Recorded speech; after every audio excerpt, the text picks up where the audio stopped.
That hurt.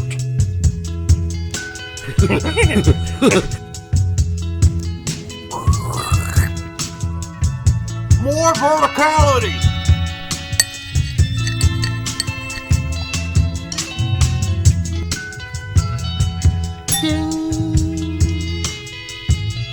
All right, welcome to the Straight Red Card.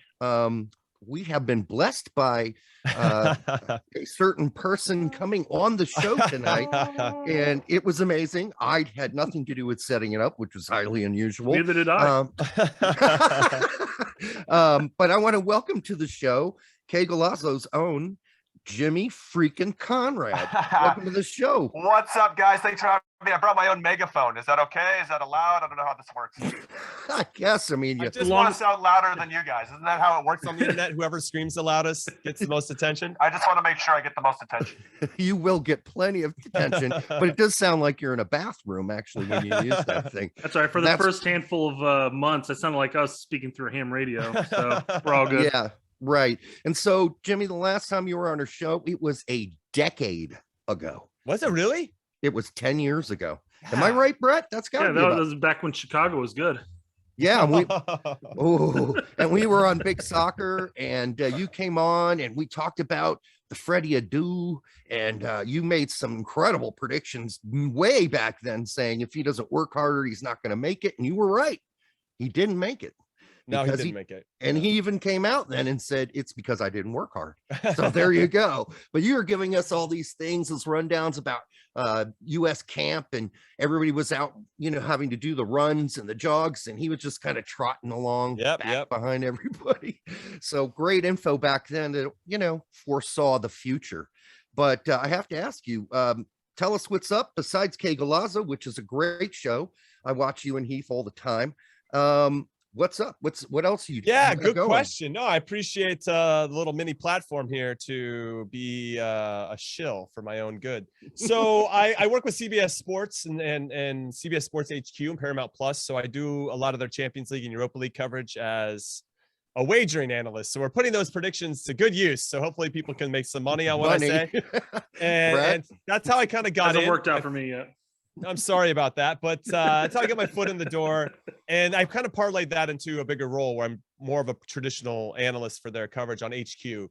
For CBS Sports HQ, for people that don't know, it's like their ESPN news. It's their 24/7 news programming, and we get on there. And so you can go watch Kate Abdu and Micah Richards and Jamie Carragher and all of them, Thierry Henry, in the really fancy studio. Or you can watch us hanging out, having some fun. Me, Ian, Joy. Lucho Garcia won Champions League with Liverpool, so we have a pretty good cast. Poppy Miller is our host. She's great.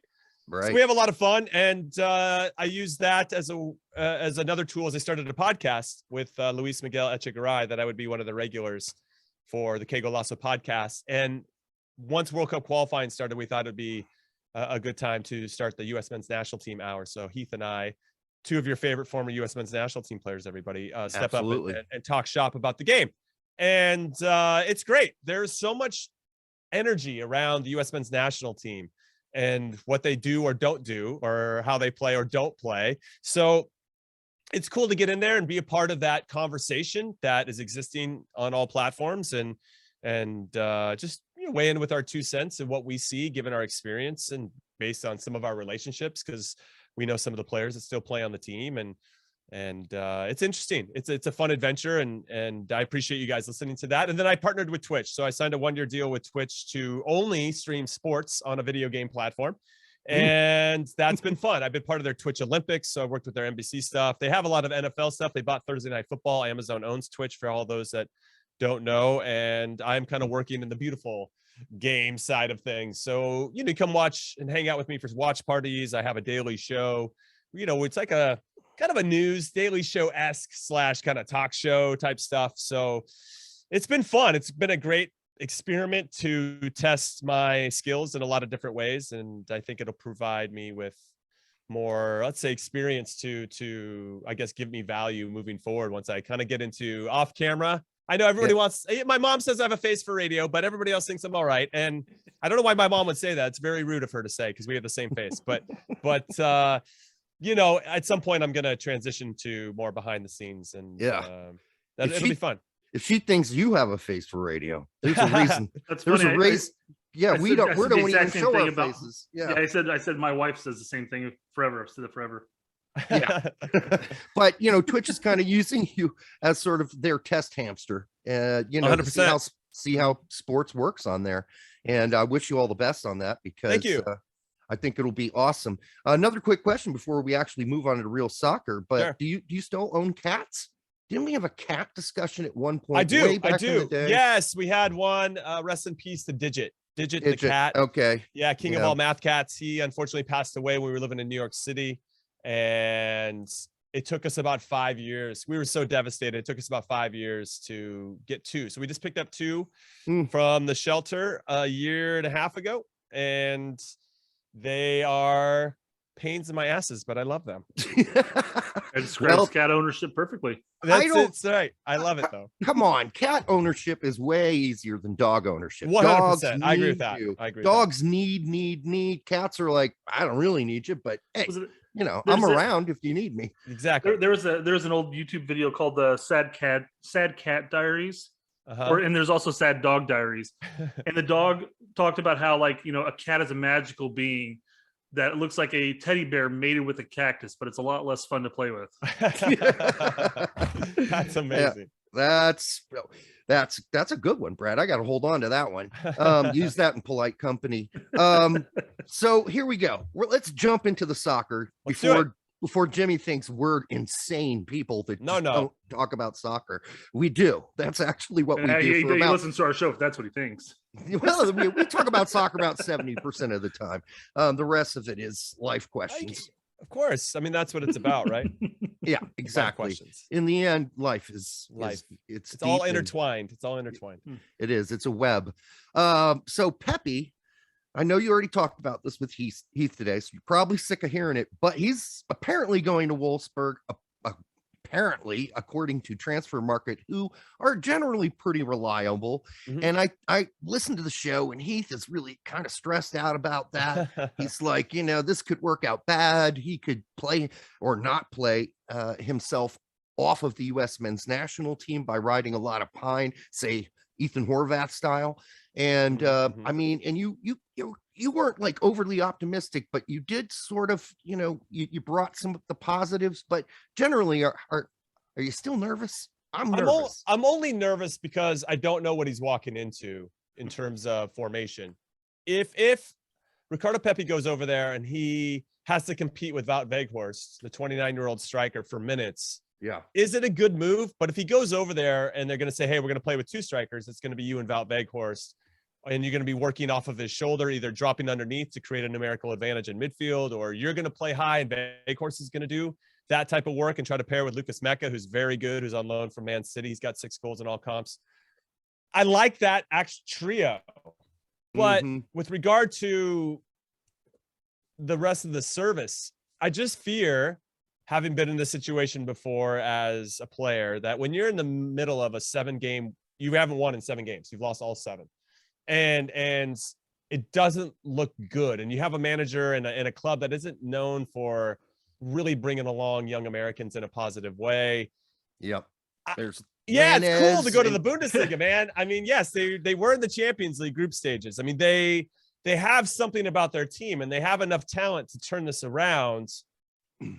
Is Ricardo Pepi the guy that's going to do it? I don't know if scoring goals, though I guess we could argue is some of their issues. They got 17 goals in 17 league games, but they've Right. given up 29. So that's 5th worst in the Bundesliga. That's never, for me, I'm a former defender. I'll raise my hand and say that I think defense wins championships, and you start from the back to the front. And Thomas Tuchel proved my point when he came in and fixed Chelsea from the back to the front, and they won the Champions League. But yes, he did. Yeah. I would say that side of the ball needs to be addressed first. And if they don't get that sorted out, it's going to be really hard for them or Ricardo Pepi in particular, to really make a difference. Now, the positives of this is he's going to be walking into a lot of adversity, both individually and then as he joins the team in a collective way. It's going to make him better. And he's going to have to figure things out very, very quickly in terms of his own survival and how to get minutes, but also how do we get something out of a game where we're not good enough to win? And all of these things are going to be really important. And those are incredible tools to have in your tool belt. when you're starting to get into a World Cup at the US and all of a sudden you're playing against a Brazil or you're playing against whoever, and they're a little bit better and they're supposed to win this game. And how do we figure out a way to win that? And if Ricardo Pepi can go and say, hey, I actually went through or felt this way in a game before and we figured it out, that could give him confidence moving forward. So I try to find the little silver linings in times of adversity. And I think he will become stronger and have thicker skin because of this experience, and maybe not take the quote unquote safe route by staying with FC Dallas for another year until maybe a better situation sets up. I don't think he's going to get knocked out of the player pool just because he's not playing. I hope you're right. But I mean, we have seen people like Sargent sort of getting on, Brooks sort of being knocked out of the player. Another one. Yeah. P-Fuck wasn't scoring all of a sudden, and he got kind of let go and forgot about. The other thing to keep in mind with Florian Kohfeldt is that he has two favorite formations he likes to play, a 3-4-2-1 and a 3-4-3. And that leaves, if, you know, we're talking about a healthy Weghorst or Weghorst doesn't go in this transfer window, that leaves that center forward position kind of locked in for Weghorst unless he gets hurt or whatever. So that's another thing to keep in mind. I think that's another one of the risks making this move, because long term, this might be a great move, but short term, the World Cup coming up, this might not be a good move. The good news with Kohfeldt is that he's got experience combating relegation. So that's kind of good news. I know. Well, when he took over, it's like they had a new manager bounce from their old new manager, Mark Van Bommel, after he got fired, and they had like 3 wins and a draw in Kohfeldt's first 4 games, and then they've lost 7 straight in all comps. Now, in fairness, they played against Sevilla and they played against some tough teams, but you know, they lost one to, I think, FC Cologne at home 3-2. Like that one was heartbreaking, and they need to figure out a way to kind of stop the bleeding. What's interesting is that being a part of the World Cup cycle twice, I didn't make the 2010 team, but being a part of the cycle and the build up for qualifying, there are players that get hot at the right time. I remember, you know, in the last, or 2010, I think it was Hercules Gomez and Edson Buttle, who you never would have thought the year before would have, you know, made a World Cup team, let alone play in the World Cup.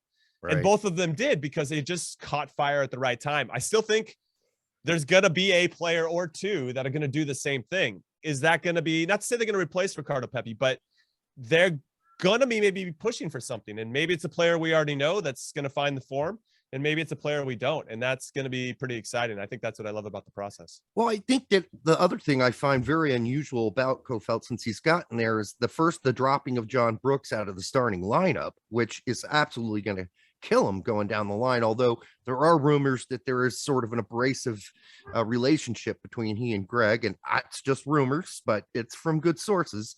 But the thing is, it seemed that their drop-off, Wolfsburg's drop-off, started when Brooks started, you know, riding pine, and they played the 2 young center backs. So maybe that gets fixed and Brooks gets back on a roll and everything gets fixed. I don't know. I don't see Brooks getting back into the national team. I don't have this. Well, you'd like to think I have the same resources, but I don't. So it sounds like you guys have some pretty good things there. I try to stay out of like the gossip around the team per se, because I'm a little bit too close to it with some of the players, and I'm also friends with some of the other center backs. So I talk with Chris Richards, I talk with Walker Zimmerman, I talk with Mark McKenzie, and so I try not to get into that side of things. However, with John Anthony Brooks, I want to say something happened in that first qualifying window. He didn't play against El Salvador match day 1. And then when he played against Canada, he gets beat for the goal. He just gets out hustled by Kyle Larin. And if there was something already brewing, and that was like the one play that kind of broke his back, or at least broke Gregg's perspective on him, because after that, it's feel like it's been gone downhill, and it went downhill fast. I mean, this guy went from being our guy at the Nations League final and being at the Nations League to, all right, Miles Robinson did pretty good at the Gold Cup, scored the winner in the final. All right, I can see, you know, he's coming around. He's all right, he's taking steps, and he seems to get steady and solid.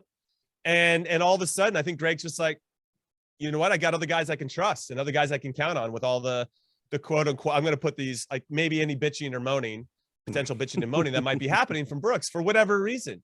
You know, when I saw that he got left out of that second qualifying window for back spasms, like, that's bullshit. Like back spasms. Come Yeah, on, man. that was back spasms. Get the hell out of fake here. all Yeah, around. That was a 100%. fake. Yeah. And so, I mean, our sources are really good. These are people that travel with the United States men's national team, you know, when they are abroad and at home games. So we got a pretty good we trust this source. Well, I'm give me just some saying scoop, man. You know what? And one of the people who was really out forward and not hiding this at all was Meg Swanek. She is a writer for, I can't even remember who the hell she writes. Yeah, I for. follow her on Twitter. She's Twitter. great, by the Yeah, way. super Grand. smart. But she was on whose show was she on? Brett? She's with I think Jake at FIFA America.